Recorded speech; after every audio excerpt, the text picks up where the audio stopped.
પંચમહાલ જિલ્લાના કેશવ ગ્રાઉન્ડ ખાતે પ્રજાસત્તાક પર્વની ઉજવણી કરવામાં આવી હતી, જેમાં પંચમહાલ જિલ્લાના લોકલ ક્રાઇમ બ્રાન્ચના પોલીસ ઇન્સ્પેક્ટર NL દેસાઈને પણ સન્માનિત કરવામાં આવ્યા હતા। પંચમહાલના જાણીતા યાત્રાધામ પાવાગઢ ખાતે મહાકાળી મંદિરમાં માતાજીના આભૂષણોની ચોરીની જે ઘટના બની હતી અને આ ગુનો પડકારરૂપ હોય તેમ છતાં PI NL દેસાઈએ નિષ્ઠા અને ઝીણવટપૂર્વક તપાસ કરી આ ગુનામાં સંડોવાયેલ આરોપી વિદુરભાઈ વસાવાને સુરત જિલ્લાના ઉમરપાડાથી દબોચી લીધો હતો। આમ ગણતરીના દિવસોમાં તેમને ભેદ ઉકેલી કાઢ્યો હતો।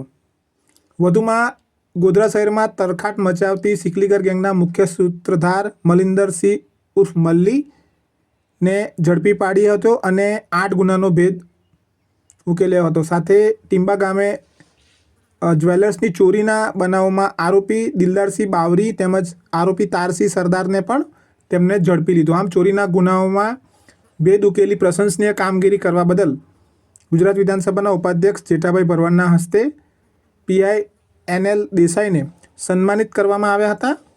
પ્રજાસત્તાક પર્વની ઉજવણી નિમિત્તે અન્ય એક પોલીસ કર્મચારીને પણ સન્માનિત કરવામાં આવ્યા હતા। ગોધરા શહેરમાં ફરજ બજાવતા પોલીસ કર્મચારી રાકેશ કુમારને વર્દી મળી હતી કે કાંસુડી ગામે એક ઈસમ અન્ય 2 ઈસમો પર ધારિયા વડે હુમલો કર્યો છે। તેઓ તરત સ્થળ પર પહોંચીને આરોપીને અટકાવવાનો પ્રયત્ન કર્યો હતો, પણ આરોપીએ રાકેશ કુમારને પણ ધાર્યું મારી દીધું હતું અને હાથના ભાગે ગંભીર ઈજા પહોંચાડી હતી। હોવા છતાં અને પોતાના જીવની પરવા કર્યા વગર તેમને આરોપીને દબોચી લીધો હતો અને 2 લોકોના જીવ બચાવ્યા હતા। આમ પ્રશંસનીય કામગીરી કરવા બદલ તેમને પણ ગુજરાત વિધાનસભાના ઉપાધ્યક્ષ જેઠાભાઈ ભરવાડના હસ્તે સન્માનપત્ર આપીને સન્માનિત કરવામાં આવ્યા હતા। પંચમહાલ પોલીસના અધિકારીઓ અને કર્મચારીગણ તરફથી તેમજ પરિવાર તરફથી તેમને શુભકામનાઓ પાઠવવામાં આવી હતી। નમસ્કાર।